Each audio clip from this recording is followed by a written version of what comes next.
नमस्कार, जनप्रभात सुपरफास्ट में आपका स्वागत है। मैं हूं हेमेंद्र सिंह। एक नजर डालते हैं आज की सुर्खियों पर। आज से राजधानी दिल्ली में 7वें रायसीना डायलॉग का शुभारंभ। प्रधानमंत्री मोदी करेंगे उद्घाटन। चुनौतीपूर्ण वैश्विक मुद्दों पर मंथन। यूरोपीय कमीशन की अध्यक्ष उर्सुला वॉन डेर लेयन होंगी मुख्य अतिथि। 90 देशों के 210 वक्ता होंगे शामिल। 3 दिन चलेगा कार्यक्रम। बेंगलुरु में खेलो इंडिया यूनिवर्सिटी गेम्स को पीएम मोदी ने दी बधाई। का खेल की शक्ति बन रही है राष्ट्र की ताकत। राजनाथ सिंह आज नौसेना कमांडर सम्मेलन को करेंगे संबोधित। रूस यूक्रेन संघर्ष के संभावित प्रस्तावों पर भी की जाएगी चर्चा। इमैनुअल मैक्रों लगातार दूसरी बार फ्रांस के राष्ट्रपति निर्वाचित। प्रतिद्वंदी मरीन ले पेन ने स्वीकारी हार। पीएम मोदी ने दी बधाई। यूपी में विकास कार्यों के लिए पंचायतों को धन की नहीं होगी कमी। सीएम योगी बोले अब ग्राम पंचायतें ही होंगी विकास का केंद्र। यूक्रेन में फंसे वंदे भारत ट्रेन के पहिए की पहली खेप पहुंची रोमानिया। रेलवे ने कहा अब हवाई मार्ग से लाया जाएगा भारत। यूक्रेन की एक फर्म को दिया गया 36,000 पहियों का ऑर्डर। रूस से युद्ध के चलते रोक दिया गया है नया उत्पादन। शिक्षा मंत्री धर्मेंद्र प्रधान ने तमिलनाडु के उच्च शिक्षा मंत्री को लिखा पत्र। का CUET राज्यों के अधिकारों में हस्तक्षेप नहीं करता। भाजपा के स्वप्न दास गुप्ता और रूपा गांगुली राज्यसभा से सेवानिवृत्ति। दोनों नेताओं को राज्यसभा के लिए किया गया था मनोनीत। जेल में कटी सांसद नवनीत राणा और उनके पति रवि राणा की रात। हनुमान चालीसा विवाद पर मुंबई से दिल्ली तक सियासी हलचल तेज। अब दिल्ली दरबार पहुंची महाराष्ट्र बीजेपी और शिवसेना की लड़ाई। सोमैया पर हमले को लेकर गृह सचिव से मिला प्रतिनिधिमंडल। कर्नाटक में गुजरात फार्मूला लागू करने पर भाजपा में मंथन। सूत्रों का दावा पूरी की पूरी सरकार बदलने पर हो रहा है विचार। गुजरात के विधायक जिग्नेश मेवाड़ी को 1 दिन की न्यायिक हिरासत। असम की अदालत में आज होगी जमानत अर्जी पर सुनवाई। सीएम भगवंत मान अपने कैबिनेट के साथ आज जाएंगे दिल्ली। शिक्षा और स्वास्थ्य मॉडल को पंजाब में भी करेंगे लागू। सुंजवा आतंकी हमले में जांच एजेंसियों ने किया एक और खुलासा। ट्रक में कम जगह होने के कारण 2 आतंकी ही मौके पर पहुंचे। चालक बिलाल अहमद बागे और इस्फाक चौपान को किया गिरफ्तार। ट्रक में बनाए गए गुप्त ठिकानों में आतंकियों को छुपा कर लाया। राम मंदिर निर्माण के कर्ता धर्ता महंत नित्य गोपाल दास की हालत गंभीर। लखनऊ के मेदांता अस्पताल में कराया गया भर्ती, हालत स्थिर। कांग्रेस के नेता के शंकर नारायण का 89 वर्ष की उम्र में निधन। महाराष्ट्र, नागालैंड और झारखंड के रह चुके हैं राज्यपाल। ओडिशा की मशहूर लेखिका वीणा पाणी मोहंती का निधन। प्रधानमंत्री मोदी समेत कई दिग्गज नेताओं ने शोक जताया। सीएम योगी के निर्देश पर गोरखनाथ मंदिर में दिखा असर। बाहर से अंदर किए गए लाउडस्पीकर, कम की गई आवाज। दिल्ली में 10वीं 12वीं के दाखिले के लिए पंजीकरण आज से शुरू। कॉमन एडमिशन टेस्ट के लिए 11 मई को आयोजित होगी परीक्षा। मई से शुरू हो जाएगा चीन की सीमा पर सड़कों का निर्माण। BRO के प्रोजेक्ट को निदेशालय की मिली मंजूरी।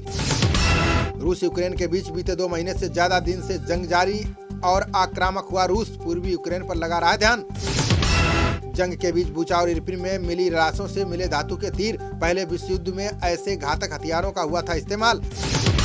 कीव पहुंचे अमेरिका के 2 मंत्रियों ने जेलेंस्की से की मुलाकात। आने वाले दिनों में रूस की और ज्यादा बढ़ सकती हैं परेशानियां। दिल्ली NCR में एक बार फिर बदलेगा मौसम का मिजाज। यूपी राजस्थान समेत कई राज्यों में लू की चेतावनी जारी। नायलॉन बैग और कप शरीर में पहुंचा रहे प्लास्टिक के नैनो पार्टिकल। अमेरिकी केमिकल सोसाइटी ने ताजा अध्ययन में किया खुलासा। हिजाब के बाद अब कर्नाटक के स्कूल में बाइबिल पर छिड़ा विवाद। अभिभावकों से पूछा बच्चे स्कूल में ग्रंथ लेकर आए तो ऐतराज तो नहीं। स्कूल के इस कदम का हिंदू जनजागरण समिति ने जताया कड़ा विरोध। का गैर हिंदू विद्यार्थियों को बाइबिल पढ़ने के लिए कर रहा था बात। राजस्थान के अलवर में मंदिर के बाद अब गौशाला पर चला बुलडोजर। प्रशासन ने वन विभाग की जमीन पर अतिक्रमण खाली करवाया। गौशाला ध्वस्त होने से करीब 400 गौवंश भूख प्यास से हुए बेहाल। प्रशासन की तरफ से की गई कार्रवाई का चारों तरफ हो रहा है विरोध।